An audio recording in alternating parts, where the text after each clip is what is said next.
Everyone अस्सलामु आलाइकुम welcome back to कानिस kitchen. आज আমি আপনাদেরকে বানিয়ে দেখাবো কর্ন চিকেন ভেজিটেবল স্যুপ। যারা স্যুপ লাভার আছেন তাদের এই রেসিপিটি ভালো লাগবে।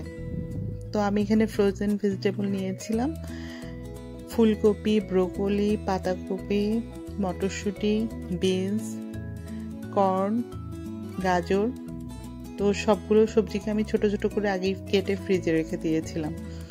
তো চিকেন স্টক বানিয়ে নিয়েছি। চিকেন স্টকের মধ্যে আমি চিকেনটাকে পানি দিয়ে গার্লিক জিঞ্জার পেস্ট আর সল্ট দিয়ে ভালো মতো বয়েল করে স্টকটা বানিয়েছিলাম।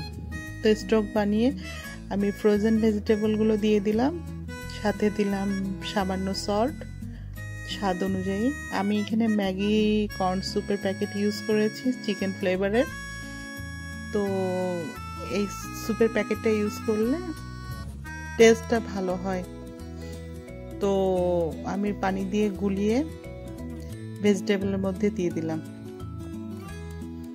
এটা খুব তাড়াতাড়ি বানানো যায় যদি আপনার সব কিছু রেডি থাকে। তো আমার সব কিছু রেডি ছিল দেখে খুব ঝটপট বানিয়ে ফেলেছি। জাস্ট বয়েল করে আমি এর মধ্যে সামান্য সয়া সস দিয়ে দিলাম। সয়া সসটা দেওয়া হয়ে গেলে আমি এখানে বয়েল করা চিকেনগুলো দিয়ে দিয়েছি। আমি সামান্য লেবুর রস ইউজ করেছি। লেবুর রস দিলে স্যুপটা আরও ভালো হয়। আরও ইউজ করেছি কাঁচামরিচ। আমি এর মধ্যে একটা ডিম দিয়েছি, ডিমটাকে ফেটে স্যুপের মধ্যে মিশিয়ে নিয়েছি। যখন বয়েল হয়ে যাবে ভেজিটেবলটা, আস্তে আস্তে স্যুপটা ঘন হয়ে আসবে। কেউ চাইলে এখানে কর্নফ্লাওয়ারটা ইউজ করতে পারেন, আমি কর্নফ্লাওয়ার ইউজ করিনি কারণ স্যুপের প্যাকেটে কর্নফ্লাওয়ার থাকে, হয়তোবা স্যুপটা ঘন হয়ে আসে। তো আমি বেশি ঘন করিনি কারণ একটু পাতলা থাকলে আমার কাছে ভালো লাগে। আমি ইউজ করেছি আরও টমেটো সস।